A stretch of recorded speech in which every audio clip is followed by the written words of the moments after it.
Hey everyone, welcome back to another episode of Unlearn with Bianca. If this is your first time here, then welcome. I'm Bianca, and on this podcast, we explore all things around self-healing, health, we look at personal growth, the mind-body connection, relationships, and we have a whole lot of other conversations that I think are crucial to building and nurturing that relationship that we have with ourselves, which is the most important relationship we're ever going to have in this lifetime. So thank you for being here. Thank you for listening. And if you could just take 2 minutes out of your day to make sure you're following this podcast, rating this podcast, sharing it with family, friends, anyone who could listen into these episodes and take something from them, I would be very grateful. Helps me get these episodes out to whoever is looking for these sorts of conversations.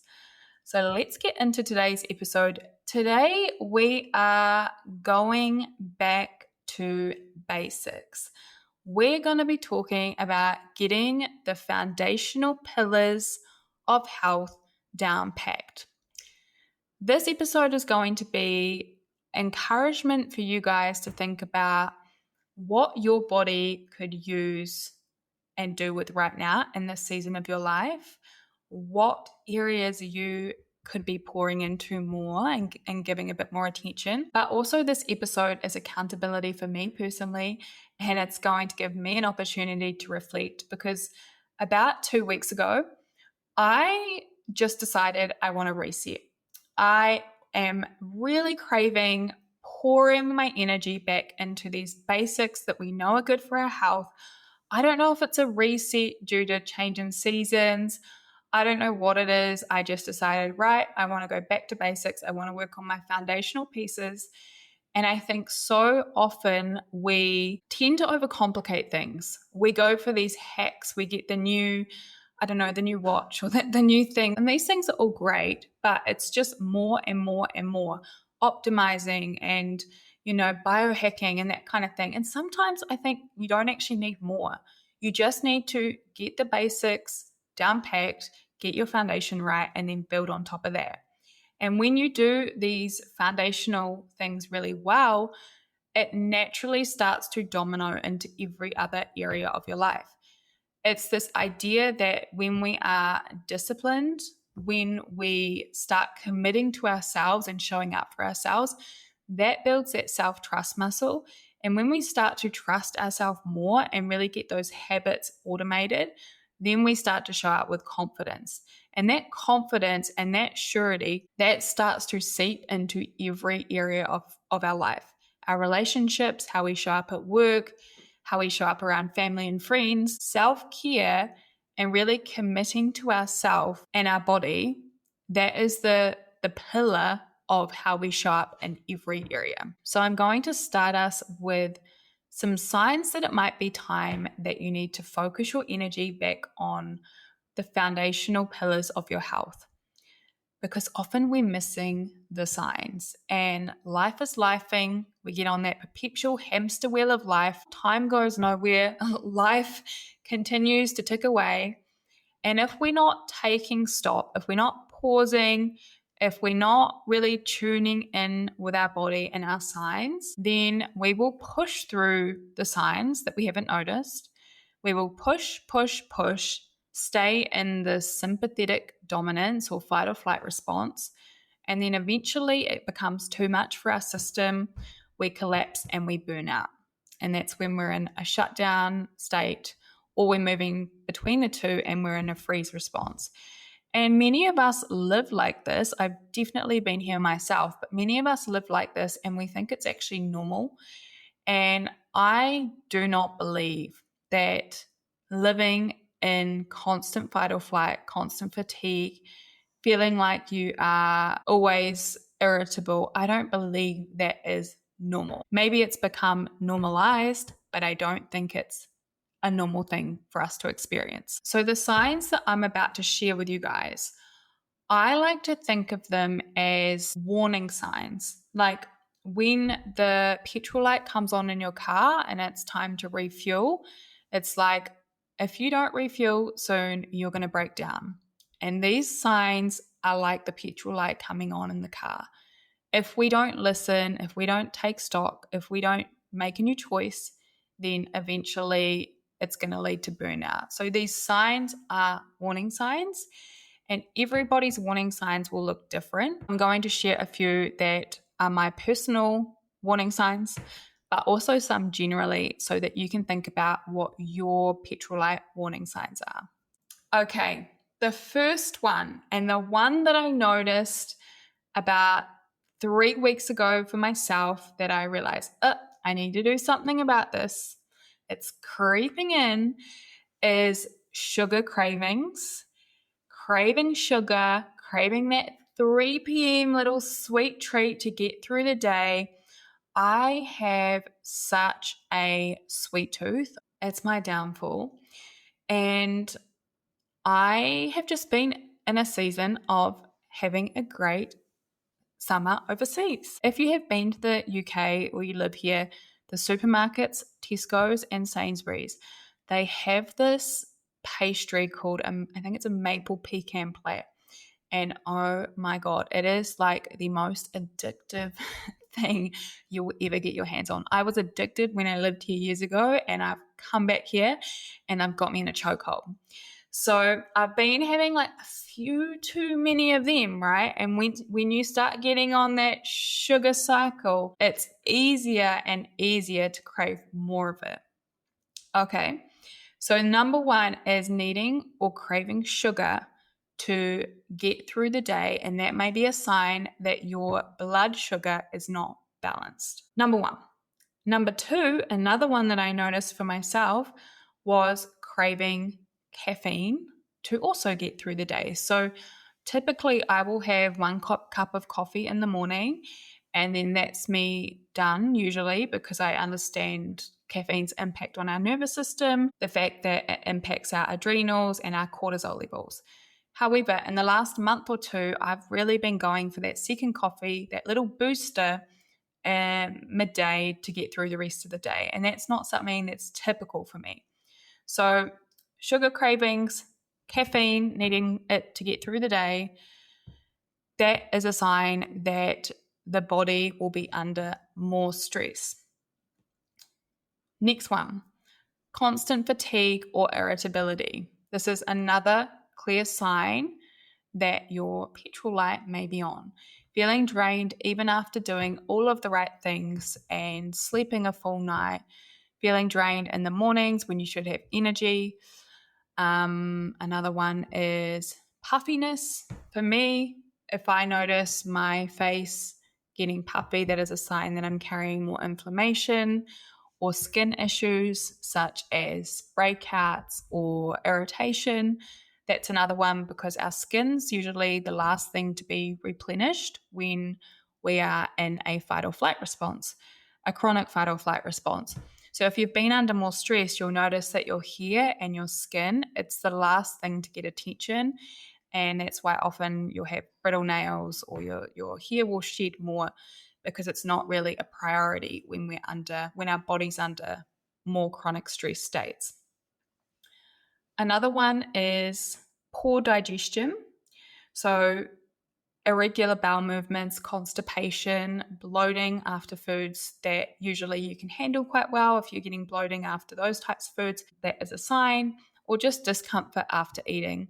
And we know that the connection between the brain and the gut is like a super highway. So with my clients, actually, when I'm seeing people who are experiencing anxiety, 9 times out of 10, they've also got digestive issues or things popping up in that area as well. Then we have brain fog, struggling to focus, struggling to concentrate, remembering things, feeling like you're scatterbrained and just ungrounded. That is another one. And the last sign I've got is frequent illnesses. So catching colds and flus more frequently, or if you are getting a cold or flu, or you have gone through some type of illness, it's a really slow recovery and you keep getting setbacks. That's when you know that your immune system has been put on the back burner, and likely because your nervous system has been operating in that chronic stress state for a while. So these are all signs that the stress load is larger on the body, and likely that inflammation is also higher. Now, there's nothing wrong with that. It's just when this happens over a long period of time that we get into issues. So the first thing I encourage you to do is think about yourself, because you know yourself best, and consider what your signs are. The signs that your fuel light is on, because this is the awareness that we need to have first when we're looking at self-care. Now, in the past, for me, when I wasn't really aware of my signs, or I just thought tiredness was normal, headaches were normal, acne was normal, I would just keep pushing through, push through, wouldn't stop, wouldn't make any new choices, wouldn't do anything differently. That was how I first was showing up. And then what happened is I started to understand more about the nervous system. I started to understand how important our well-being was and our health. And then if I noticed a sign, I would jump on it quickly and then place a million expectations on myself as to how I was going to shift things with my health. Like if I had skin issues, then I would go hard into my diet. I would exercise hard. I'd be really regimented with my routines.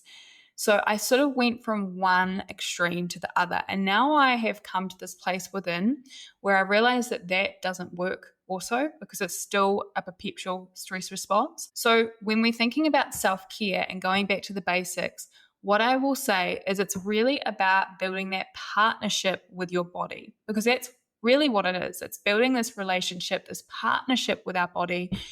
And you build that trust and that partnership by showing up in the smallest, subtle of ways. It's literally like nurturing a relationship. It doesn't have to be all or nothing. There has to be compassion there. There has to be small steps in the right direction. And when we start to do that consistently, that's where we start to build resilience, both physically and mentally. I do not believe we are science projects that we are looking to perfect. Yes, I'm all for health, I'm all for well-being, but sometimes I really believe that people take it so far that they take the spontaneity and the enjoyment of life out of trying to perfect their health. And that's not what I'm personally about. Everyone's different.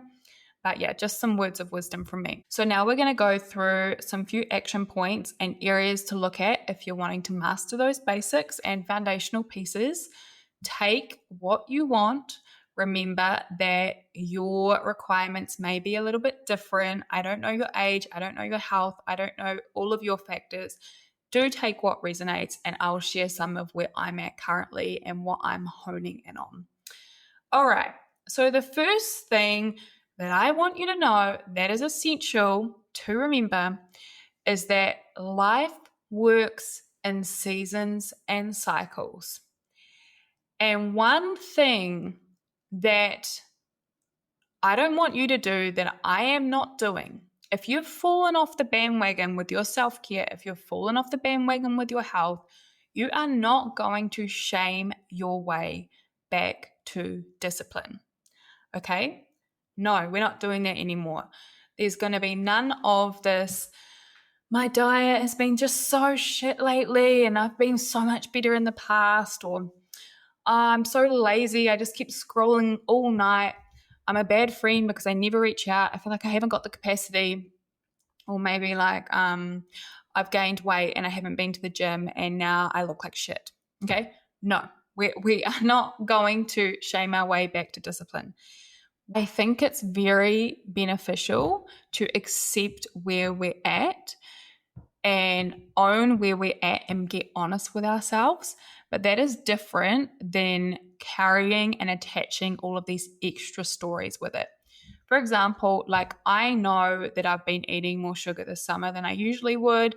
And rather than go into this big guilt and shame spiral of like, oh, you know, it's not good for your health and blah, blah, blah, blah, blah, blah, blah.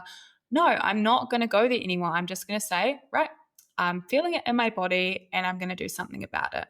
And that is me taking ownership without the stories. And I think we can all do that, because when we're trying to guilt and shame our way into change, it just doesn't work. The past is in the past, and maybe it was just a season of enjoyment or a season where you have the capacity to focus on what you now choose to focus on, right? So that's the first thing. No shaming, carrying on. Next thing, number 2, we can start by getting the foundational pieces right by first tuning into our subtle cues in the body. The body is always sending signals and messages. And before even getting into the nutrition and the sleep and the movement, we can first simply show up for ourselves by checking in and asking ourselves moment to moment, what does my body need right now? Because you will find that there are so many moments in the day, if you really take stock, where you are neglecting or dismissing your body's cues. So you might have the urge to go to the toilet, but maybe you're in a meeting and you don't want to be an inconvenience, so you just push through. You could be thirsty, but you're in the midst of sending a big email, so you don't take a drink and then you get a bit of a headache. Hunger, maybe you are not prioritizing eating frequently and your stomach is rumbling, your body is craving food, but you're just pushing through. Same with eating a meal and feeling full, not stopping and actually taking a moment to pause to check in, and instead just eating mindlessly, maybe in front of the TV or social media, right? It's the same with sleep as well. Often our body is telling us when it's ready to go to sleep, but maybe we're staying up scrolling or, just pushing the boat out one night, okay? So these are cues from our body, just basic cues that we want to start to listen to and respond to. It could simply be noticing your patterns in your day of like, hey, yeah, I'm actually hungry and I'm not fueling my body, or I'm the type of person to push through and not take any moments in the day to stretch and get off my seat while I'm working. Think about how this applies to you. You could also set a timer at certain points of your day as a reminder to check in and ask yourself, what does my body need in this moment? This may seem basic, but it's actually a very important piece when we're building that partnership with ourselves. Next, we are talking about nutrition and fueling our body with nutrient-dense food. Now, I'm not a nutritionist or a dietitian, but in saying that, we are getting some experts in these areas on the podcast in the next few weeks, so that will be expanding on what we're talking about today. But I can share what's currently working for me and realizations I've had. And I want you to, again, tune into what your body needs. I've said on another podcast, I think it was my body image one, that I've had a real journey with my body and fueling my body. There was a time in my life in my late teens all of my teen years where I would be very restrictive with what I ate.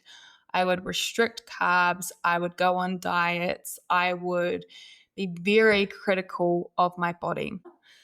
And then I started to learn more knowledge. Knowledge is power. I started to understand what actually my body needed to fuel itself, to maintain muscle mass, to really work optimally. And then I went into this very healthy era where I was counting macros. I was very regimented. I would hit protein targets.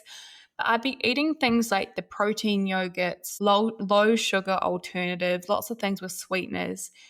And that was how I was living for quite a while. But lately, especially in the last year or so, I've really come to this realization that when you're operating from that place, you can really rely on hitting certain goals on an app rather than tuning into your body's signals. And this can disconnect you from what's called your interoception, so your ability to sense even hunger and fullness. I would find myself needing to hit a certain gram of protein every day. And so you're still living in quite a regimented mindset. And now more recently, really what I've stepped into again, a whole new era, and what I'm really craving is to go back to real foods. Foods that are closest to nature as possible, less ingredients, not all of that shit on the back of a packet, 1,000 ingredients, is natural colors, all of that sort of stuff. No, real foods, whole foods, nutrient dense foods. And applying the 80-20 rule, 80% of the time I'm healthy, 20% I let myself off the hook because I know that's when I feel my best. And what I also think is really important and gets left out of the conversation is that food can be and should be enjoyed and consumed as a source of pleasure and also connection, and we don't want to deprive ourselves from that, because when we're eating from that place and enjoying the food we eat, we activate our parasympathetic nervous system, our rest and digest switches on, and you will know when you've had that favorite meal of yours mindfully with people, enjoying the moment, it becomes like a full, sensual, pleasurable, connected moment. My favorite, hands down, my favorite place that I've ever traveled to, if you can ever get here, take the opportunity. A place called Sardinia, which is a little island off the coast of Italy. And one thing that really stood out to me there is just the way that they love on their food and they enjoy their glass of red wine. They're out eating with the whole family, the elders, the young ones, really late at night. They are in the blue zones. So certain parts of Sardinia have some of the highest proportion of people that live to 100 in the whole world. And I do believe it is down to that fact. All of those factors that I just said. Having a glass of wine occasionally, alcohol consistently, obviously we know is not so good for our health, but it's my own personal opinion that actually the experience of enjoying food can have far more benefits than the latter. So just something to think about there. As I said, I noticed last month that my sugar cravings were a lot higher than usual. I was going for that sweet treat, grabbing that maple pecan plat, and that was a sign for me, ding, ding, ding, that I need to change something, because I was having a crash in the afternoon. Not a crash, I was feeling a bit slumpy and fatigued if I wasn't having sugar in the afternoon. That showed me that my blood sugar was likely out of balance and my inflammation was also higher. So I decided, because I've been craving a challenge, to do a 10-day detox. It's called the Benson's Detox. My friend Ali was posting about it and I had a look into it and I was like, oh, I actually think this would be really good for me at this point. And last year I did a similar detox at the start of the year, and it was the same amount of time. Once I'd come through it, I just felt so much more energy. My sugar cravings had gone down. My eyes were a whole lot brighter. My skin was glowing. And that really gave me that confirmation and encouragement to do it. So this detox, I can put it in the show notes. It's really nothing crazy at all. It's just no caffeine, which has been the hardest. I'm on day 7. I'm almost there. And I've never gone without caffeine for this long. This does not mean I'm going to cut caffeine. No, I'm really looking forward to my first coffee. I may have had a sneaky matcha instead, which we're going to pretend didn't happen. But it's been eye-opening to me to understand how much my body was relying on caffeine, because for the first few days, I really had a headache. And now that seems to have gone down. So no caffeine, no sugar, and a lot of whole foods. So lots of fiber, lots of berries, lots of meats, fish. What else is there? Eggs, just all of your normal whole food, chia seeds. I've been eating chicken. I've been making nice aiolis and that kind of thing, oils. And yeah, for the first few days, it was really difficult. But once I got through that hump, I've been feeling really good again. And surprisingly, I have not wanted to reach for anything sugary. Now, once this is done, I will go back to having my little treats here and there. but I know that I'll do it from a more mindful place. So this detox has really been a blood sugar reset, and I've used it to break that cycle of cravings, to improve my energy and low inflammation. Rather than cutting calories or going hungry, it's really been about fueling my body with the substantial nutrient dense meals, and I've really enjoyed it. So I have learnt some things about balancing our blood sugar, which is really important for everyone. Number one is aim to eat protein with healthy fats. So adding fats like avocado, nuts, olive oil, seeds, they slow down the release of glucose into our system.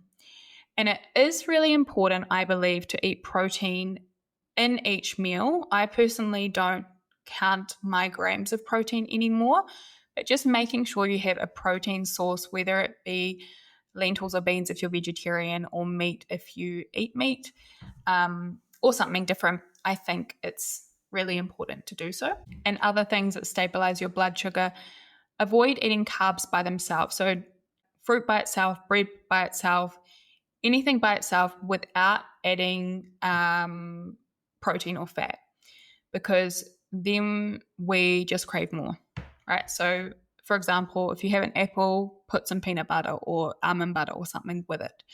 That will help balance your blood sugars and also make you feel more satiated. Prioritizing whole foods is so important. That's what I've just been talking about. And also, if you're eating carbs, avoid processed carbs. Go for sweet potatoes. I love sweet potatoes. I could eat them all day, every day.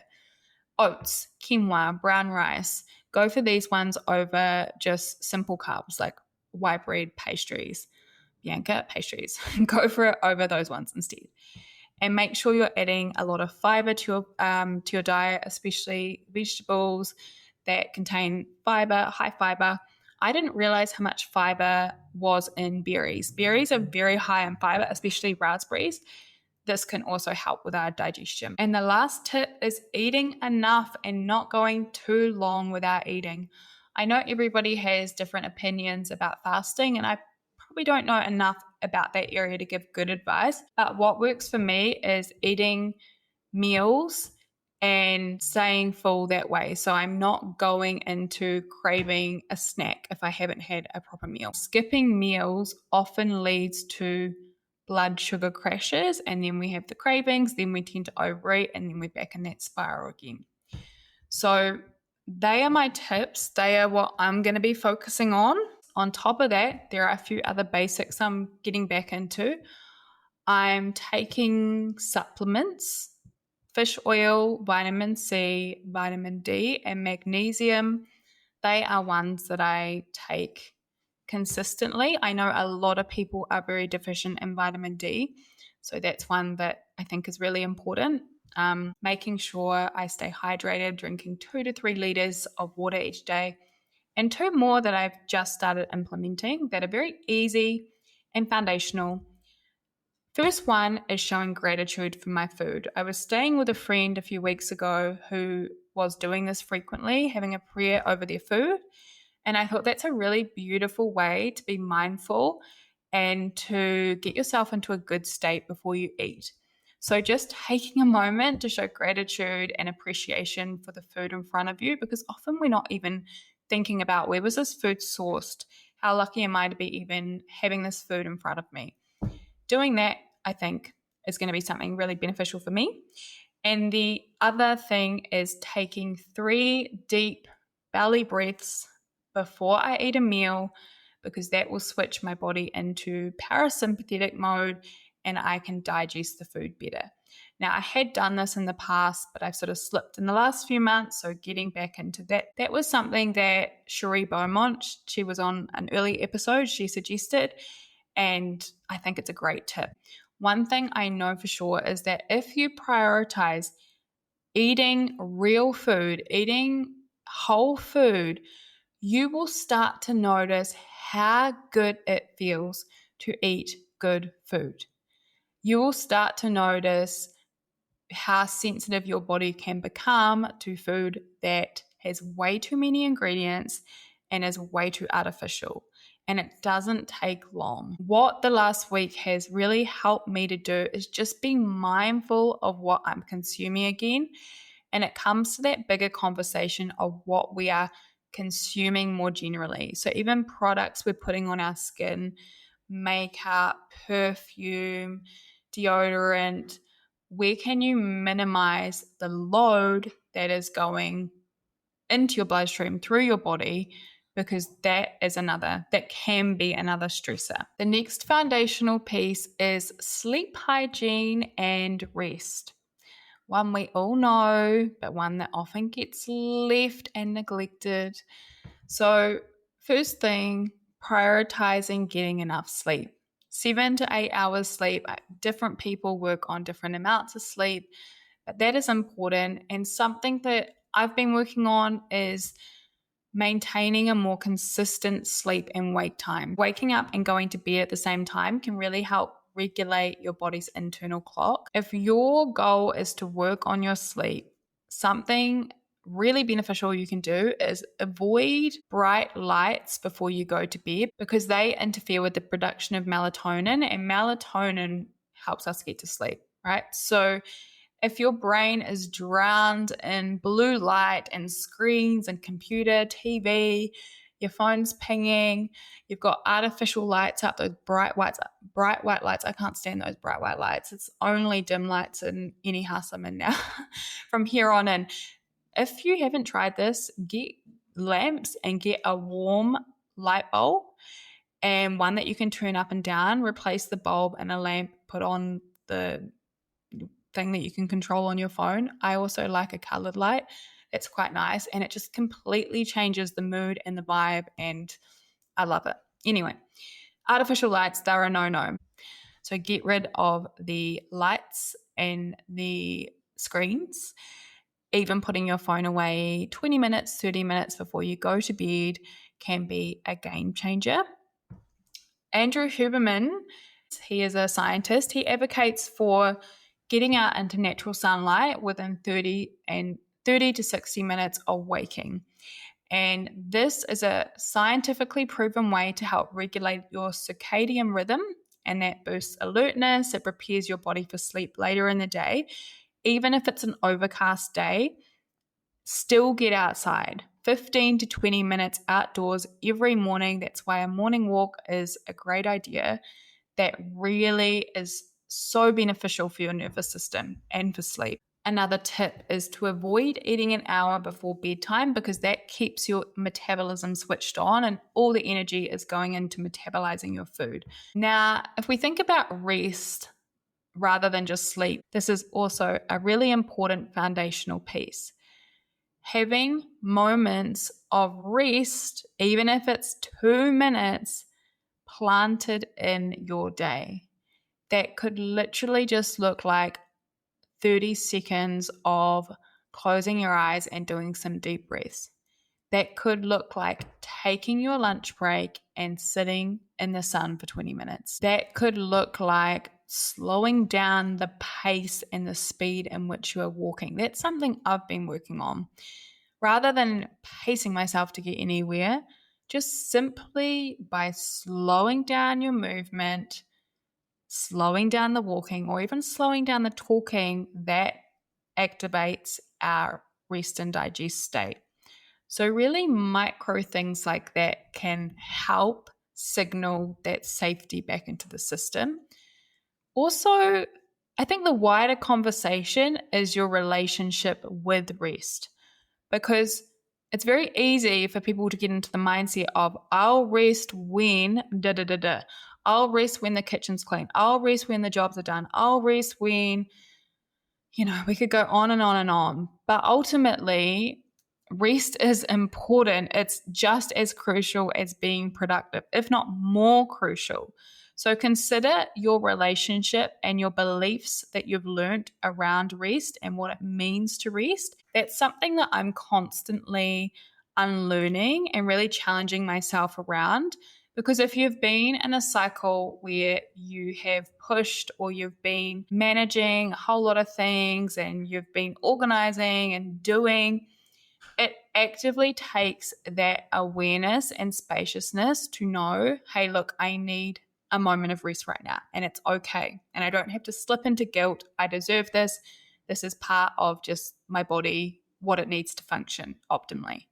Okay, so consider your relationship with rest.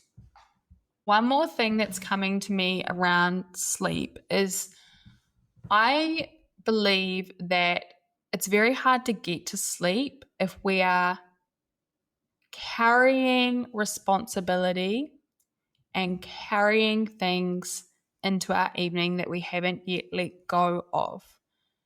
This sense of, if I'm thinking about it consistently, I'll be able to control the situation or have a plan to deal with the situation, that can come into our evening time and our sleep time. So if you're someone who tends to mull over things in that capacity, I really encourage you, before you go to bed, to say out loud or write down what is within your control and what is out of your control, your circle of influence. Because we have to be really brutally honest of what we have control over and let the rest go, or at least park it and pick it up the next day. Because otherwise we are trying to think our way out of scenarios or situations that we don't actually have influence over. And that is just a waste of energy. Sleep requires surrender. It really does. Having deep sleep requires a level of trust and surrender. So if you're holding on to stuff, this is your permission to let it go before you go to bed. And the next foundational piece, you can probably guess what's coming next. It is movement. The body is the physical container for your nervous system. Moving it is important. Stretching, hiking, running, swimming, whatever it is, that is teaching your system that expansion is safe and it doesn't mean danger. So we're literally expanding the capacity of our nervous system and its ability to withstand challenges simply by having a movement practice. Research shows that movement every day is important, but I'm going to add on to that and say that that might look different day to day because there is a balance of overtraining or overdoing it and then being sedentary. So you want to find that healthy medium. Things like stretching, gentle yoga, mobility work, they are teaching the nervous system that it's safe to lengthen, it's safe to release tension and really inhibit the body. That is why these practices have been really important to me in the last few years, because I felt very out of my body moving through the grief and periods of chronic stress. Slow movement helps you reconnect and feel in your body. So that is one way of using movement and adding it just before you go to bed when you wake up. Any kind of stretching.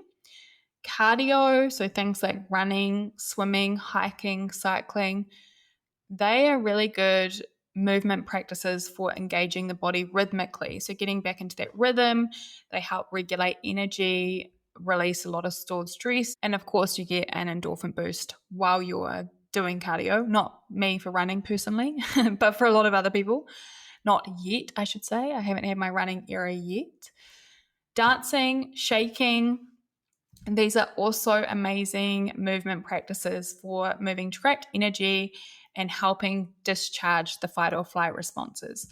I had a client this week actually who was feeling a lot of new feelings, a lot of emotions coming up. And the simple task I got her to do was to shift that energy by moving, by giving her a practice to work with a pillow and discharging some of that energy. Because not only is movement just good for us on that physical level, it also helps shift energy and makes us feel a lot better mentally and energetically. Now, the one type of movement that I do believe we should all be doing based on science and the facts is lifting weights. Building strength and functional movement is so important. It improves our insulin sensitivity, it protects our bone health, it reduces osteoporosis, it helps balance our stress hormones, it improves our nervous system function, it helps us with our mind-body connection and awareness. And there are so many positives that come from strength training. You're also signaling and teaching the nervous system again how to handle more stress, because you're putting your body under stress then coming out of it again. Strength training is so beneficial, and even if you do it a few times a week, like I'm doing at the moment, I still think it has major positive impacts. If movement is the pillar of health you are wanting to focus more energy in, pick a type of movement that you enjoy that perhaps stretches you a little bit. Do it consistently and you will see results. You will feel so much better, even if it's just starting with walking. Movement is medicine. I will say it again. Movement is medicine. The next one is nature. Nature is so underrated for stress reduction. And I'll be the first person to say I don't actively put myself in nature enough. And when I do, I feel a million times better. Exposing myself to greenery, to fresh air, getting into a forest, whatever you can do. The natural light, getting into nature or being with nature lowers our cortisol and it promotes that rest and digest state. A core memory I have when my mum was going through chemo is we'd often intentionally get into nature because that's when she felt the most grounded. So we'd literally drive out somewhere and get into the trees and the nature. And I'm a hippie at heart, but she kind of started turning into a hippie and hugging trees and giving trees big 10-second hugs. I know it sounds crazy, but if you've ever done it, it feels really grounding and really good. So go hug a tree. I need to get back into hugging some trees. But for now, one thing that I've started doing again in the mornings, getting outside and placing my feet on the ground. This is called grounding.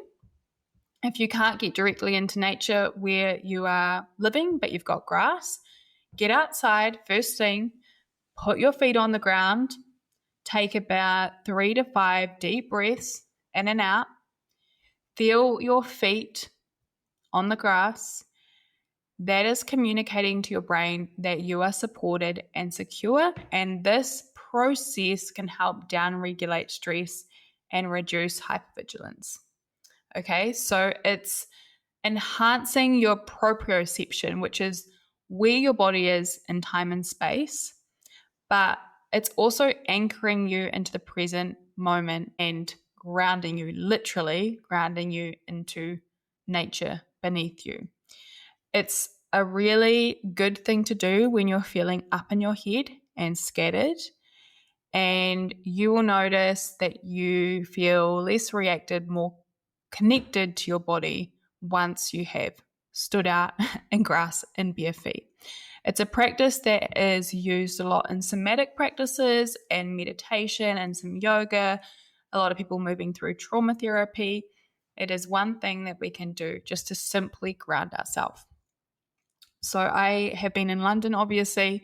There's actually quite a lot of parks around where I'm staying currently, but I have been making the effort first thing in the morning to get out there before breakfast, put my feet on the ground. It's not that cold yet, so it's been quite easy, and do some deep breathing. And it is a beautiful way to start your day and also get that sunlight first thing as well. Finally, the last foundational piece we're going to hone in today for your health is having an emotional outlet. This is important because we know that stored emotions that haven't been felt, things that we're holding on to, they will and can impact how we feel and impact our health, keep us stuck. So something like journaling, putting pen to paper. I have actually been doing this for a while, but I go through different practices depending on how much time I have and my habits and routines and that kind of thing. But at the moment, I'm doing something called creative pages. I will wake up and it's not really a structured process. It's literally just dumping all of your thoughts for a few minutes on an empty journal pad and just seeing what comes up. And it's almost like shaking off all of the day before stuff and starting fresh.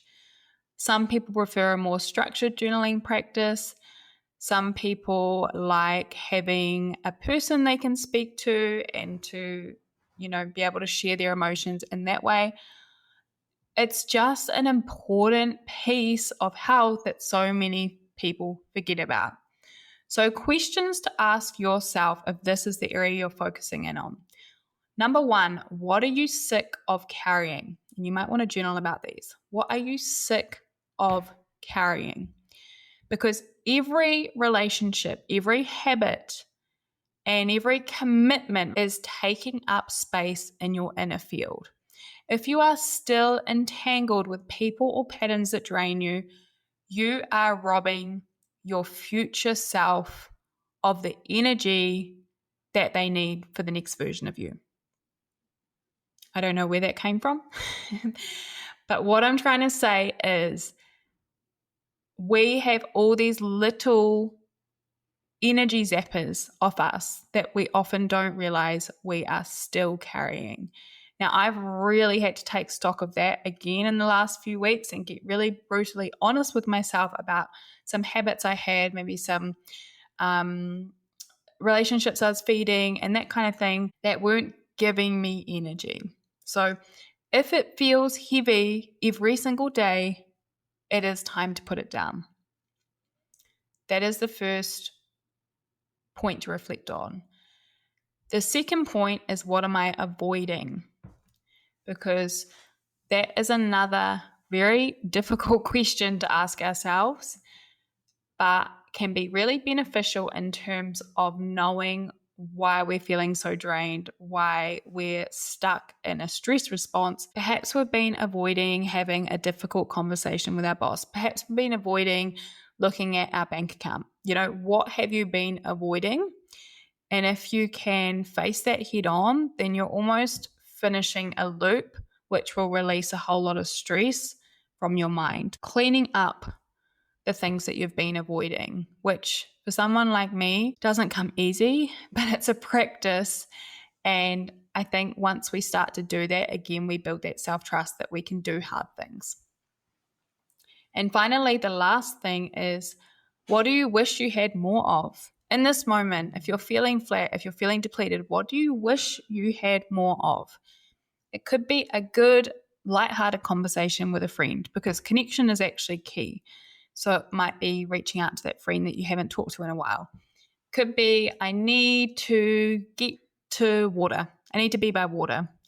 I need to watch a funny movie. What is something that you've forgotten that really brings you that sense of joy, that fills your cup up, that you could add to your life? There's actually a lot of things I could say on this emotional piece, but one thing I've noticed, which might help a few people, if I'm noticing myself getting colds and flus more frequently, or if I'm noticing myself feeling tired, 9 times out of 10 for me personally, it's a boundary issue where I'm automatically saying yes or automatically doing things I don't really have the capacity to do because I don't want to let other people down or have a hard conversation. That is a pattern that if I have weak boundaries, my fuel lights start to come on quite quickly. So it's a clear connection that I've made over time. So guys, we have covered some of the core foundational pieces to health and well-being. Don't underestimate how simple they can appear, but knowing that if we pour into our foundations, everything from there is positively impacted. We don't need to overcomplicate things. Especially for that last piece around emotions, there is so much more I could go into around that. But remember, if you're wanting support with that area specifically, please do reach out to me. I've got the lightning process training, I've got coaching, and we can talk through what's currently going on for you at the moment. If you have fallen off the bandwagon with your self-care, I really just encourage you to pick 1 or 2 areas, Put your focus and your intention on that for the next month. Make those small micro changes. Let me know how you go. I'd actually love to hear what you're going to commit to. For me, it's that nutrition piece and also getting outside first thing, getting the sunlight, putting my feet on the ground. They are two things that I am committing to. I have done for a week, but another month at least, and I'll update you guys. As always, thank you for being here. I appreciate each and every one of you for taking the time to tune into this podcast, to be open and willing to learn more about yourself, to look at yourself. I think that's a beautiful thing, and you should be proud of yourself for doing that. I hope you have a beautiful week. Enjoy the weekend, and I'll see you guys next week.